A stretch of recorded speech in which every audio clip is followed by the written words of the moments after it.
Bonjour à tous, alors aujourd'hui on va continuer notre visite des logiciels de son. Donc là on va voir un programme un petit peu particulier par rapport à d'habitude, c'est-à-dire que c'est un encodeur binaural 2D.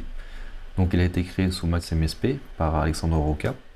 Donc pour ceux qui ne connaissent pas le binaural, en fait, c'est quand vous allez enregistrer, vous allez simuler en fait comme si vous entendez, c'est-à-dire vous allez passer par exemple deux micros omnidirectionnels dans vos oreilles, en fait dans une tête d'un mannequin par exemple, et vous allez enregistrer tout ce qui se passe autour de façon à ce que quand vous allez le passer en post-production, vous allez l'écouter au casque et ça va vous donner un rendu vraiment immersif en 3D.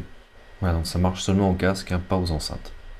Voilà, donc pour revenir au programme, donc à partir d'une source, que ce soit mono, stéréo, 5 points, 4.0, etc. jusqu'à 8, on va pouvoir créer une sortie en binaural. Donc là, on va essayer un petit peu le logiciel. Donc je vais rentrer une ambiance donc en stéréo. Donc pour ça, je vais repasser en stéréo donc dans l'entrée sur le logiciel. Voilà, donc pour importer un son, soit je fais simplement un glisser-déposer, soit je vais dans Audio Open et vous allez chercher votre son.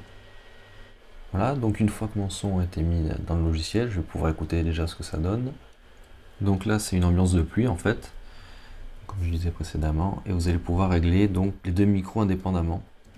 Voilà, donc là, suivant ce que j'avais mis en entrée, donc si j'en avais qu'une du coup en mono, à ce moment-là, j'en aurais qu'une qui apparaîtrait, une seule source sur le logiciel. Voilà, donc maintenant, on va voir un petit peu plus en profondeur ce qu'on peut faire. Donc on va pouvoir gérer l'angle pour chaque source. Donc là, l'exemple sur la première piste, sur la voie de gauche, je vais pouvoir la gérer sur 360 degrés. Même chose pour l'autre. Vous pouvez très bien en muter une ou l'autre, ou les deux même. Voilà, donc là, je vais tout remettre à 0. Donc on peut également choisir le wide, c'est-à-dire un petit peu la largeur de votre son en fait. Donc exemple, si je reste appuyé sur Shift, je me déplace avec la souris, donc toujours sur la source de gauche. Donc là, si je me mets en -1, donc vraiment le plus petit où on affine vraiment le son, donc type un petit peu canon, on prenne vraiment une seule direction. Et on va pouvoir grossir, donc passer par du cardio, super cardio, jusqu'à aller en omnidirectionnel. Voilà, donc maintenant on va passer au niveau de la sortie. Donc là, vous allez pouvoir remarquer qu'on peut aller jusqu'à 58 en tout HRTF. Et on peut régler le gain, bien sûr.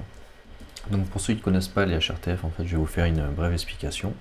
Donc déjà, pour info, donc là, celles qui sont dans ce logiciel, c'est en fait des mesures qui ont été faites par l'IRCAM sur différents sujets.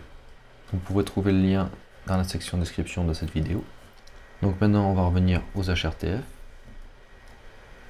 Donc lorsqu'on a une onde sonore qui va rencontrer donc la tête d'un auditeur, on va avoir plusieurs phénomènes complexes qui vont apparaître, donc c'est-à-dire la diffraction, la réflexion, l'atténuation causée par les épaules, la tête, le pavillon et le conduit auditif externe de l'oreille. Ça va modifier les ondes sonores reçues pour chaque oreille.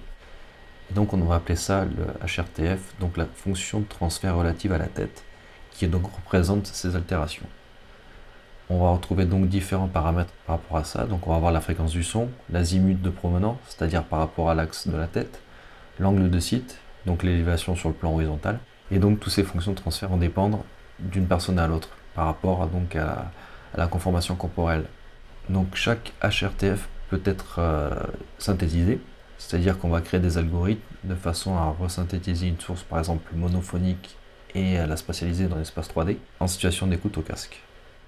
Donc revenons au logiciel, donc ça va vous permettre en fait donc d'encoder de cette façon-là via des algorithmes. C'est-à-dire que vous allez pouvoir choisir donc parmi tous les presets sélectionnés celui qui correspond le mieux à vous en fait, à votre morphologie on va dire, et qui vous donne vraiment un rendu immersif en 3D. Donc vous faites maintenant New Record File, ça va vous demander donc où vous voulez situer votre fichier ainsi que le format, donc c'est du Wave ou autre. Donc ça c'est fait, maintenant vous cliquez sur Rec, donc le temps de votre son, une fois que vous avez terminé, vous appuyez sur Rec pour stopper l'enregistrement. Il y a également une petite fonction bonus en plus, c'est avec l'application GIR OSC. Donc si vous avez un iPhone, ça va vous permettre en fait de faire la rotation du champ sonore, c'est-à-dire le head tracking en fait. Donc l'application est gratuite. Et voilà, donc ça achève la présentation de ce logiciel. Merci et à bientôt.